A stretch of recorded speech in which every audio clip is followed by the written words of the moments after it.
the exception talk of Japan's Postwar intellectual Shuichi Kato.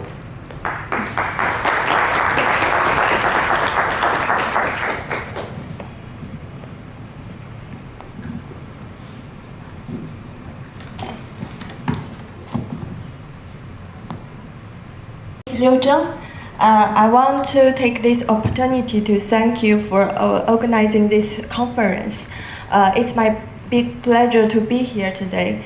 Appreciate you here. Pay attention, please forgive my bad English, because I agree with Karen who just mentioned that take a part of my book from my mind in English. I wish it may help us when we think of the culture of Asia.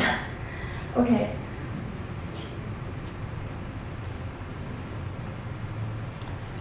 Scientific inquiry is not an isolated phenomenon, but a social activity, usually carried out, always been concentrating on the changes and development of Japan as important. Appreciate you here. Pay attention, please forgive my bad English, because I agree with Karen who just mentioned that there is something beyond languages. I just published my book in Japanese last year, and just last week always been concentrating on the changes and development of Japan as an important point of reference and for shedding light on its own development. My concern is not only about Japanese thought, but also relative to you can just check the content. But it shows that Chinese intellectuals and Japanese intellectuals have similar thought. Vietnam too.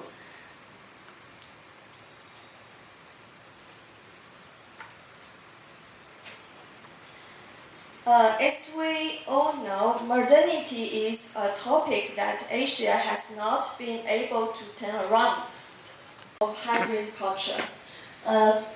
There is 3 lines here, A, B, C. Line A describes an indigenous ideology, such as the indigenous Japanese ideology. Line B describes the exotic ideology. For question and comment.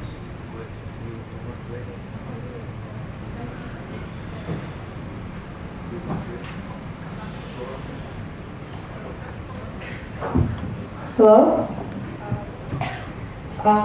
Good afternoon, Professor Liu. Thank you so much for your very intriguing presentation on the thinker Shuichi Kato. So, in your presentation, you mentioned the term hybrid culture. So, I'm sure you heard of the thinker Homi Bhabha, and I'm wondering if there is any parallel between Shuichi Kato's theory of cultural hybridity and Bhabha's concepts such as the third space of enunciation, where there is the interdependence and mutual construction of subjectivities. Secondly, I would like to ask if you have any example of the application of Reigai or exceptions in some concrete contemporary issues, just so that I can better understand this concept in practice. Yeah. Thank you.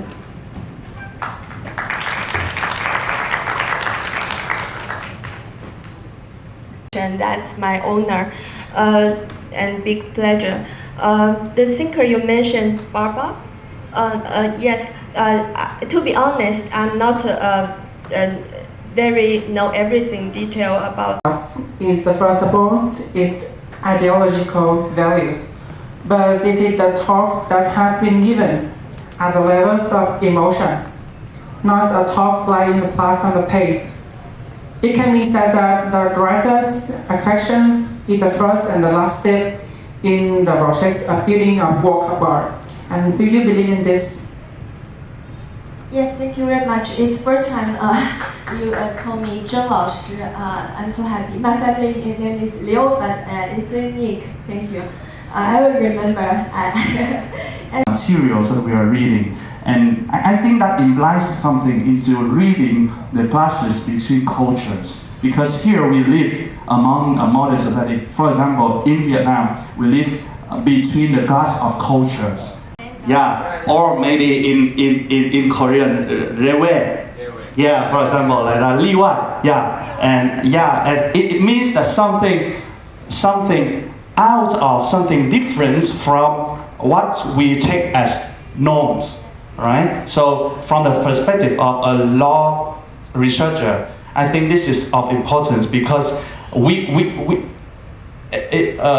as law practitioner, we don't expect exceptions, right? We expect universality. We expect universality. We expect that norms will adjust the behavior.